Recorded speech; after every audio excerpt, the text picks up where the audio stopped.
જૂનાગઢ જિલ્લાના કેશોદ તાલુકાના પંચાળા ગામે ચોંકાવનારી ઘટના સામે આવી છે। ગામના જ રણજીત પરમાર નામના શખ્સે તાંત્રિક વિધિના બહાને એક મહિલા પર દુષ્કર્મ આચર્યું છે। મહિલાએ નોંધાયેલી ફરિયાદ મુજબ તેની મજૂરી કામ કરતી હતી ત્યારે રણજીત પરમાર સાથે મુલાકાત થઈ હતી। મહિલાએ ઘરમાં સુખ શાંતિ અને ધંધા રોજગારીમાં વૃદ્ધિ માટે તાંત્રિક વિધિ કરાવવાની ઈચ્છા વ્યક્ત કરી હતી। ગત શુક્રવારે રાત્રે 10 વાગે આરોપી રણજીત પરમાર મહિલાના ઘરે પહોંચ્યા હતા। તેણે દીવો પ્રગટાવ્યા બાદ ઘરનો દરવાજો બંધ કરી દીધો હતો અને મહિલાને થપ્પડો મારી હતી।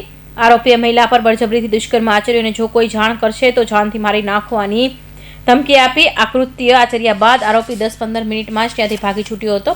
ભોગ બનનાર મહિલાએ ઘટનાની જાણ તેના જેઠાણી અને પતિને કરી, જેણે તેમને હિંમત આપી હતી। મહિલાએ પ્રથમ કેશોદ સિવિલ હોસ્પિટલમાં સારવાર લીધી અને ત્યારબાદ કેશોદ પોલીસ સ્ટેશનમાં ફરિયાદ નોંધાવી।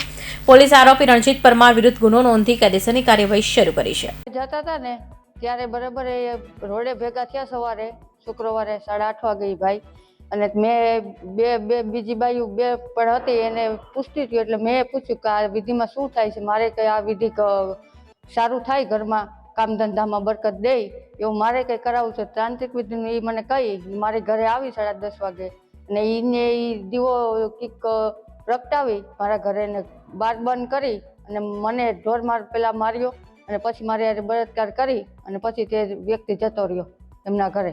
આ મામલે ડીવાયએસપી દિનેશ કોળત્રિયાએ જણાવ્યું હતું કે પંચાળ ગામે એક દુષ્કર્મ બનાવ બન્યો છે, જેમાં પંચાળ ગામની એક મહિલા અને તેના પતિ વચ્ચે અવારનવાર ઝઘડા થતા ઘરમાં શાંતિ રહેતી હતી અને ધંધો રોજગાર ચાલતા ન હતા, જેથી તેમને જાણવા મળેલ કે પંચાળ ગામના જ રણજીત પરમાર નામનો વ્યક્તિ તાંત્રિક વિધિ કરે છે।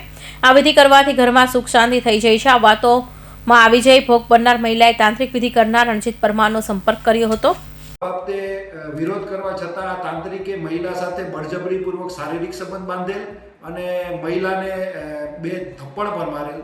ત્યારબાદ સવારે મહિલાએ પોતાની જેઠાણીને આ વાત કરતા તેઓએ એને હિંમત આપતા મહિલાએ પોતાના પતિને પણ આ બાબતે જાણ કરતા તેઓ કેશોદ પોલીસ સ્ટેશન ખાતે આવી અને સરકારી હોસ્પિટલ કેશોદ ખાતે સારવાર લઈ અને પોતાની ફરિયાદ જાહેર કરેલ। સમગ્ર હકીકત મહિલાએ તેની જેઠાણી અને પતિને જણાવતા તેની જેઠાણી અને પતિએ મહિલાને હિંમત આપી। મહિલાએ કેશોદ સરકારી હોસ્પિટલ ખાતે સારવાર લીધી હતી અને મહિલાએ તાંત્રિક વિધિના બહાને દુષ્કર્મ ગુજારનાર રણજીત પરમાર નામના ઈસમ વિરુદ્ધ કેશોદ પોલીસ સ્ટેશનમાં ફરિયાદ નોંધાવી છે।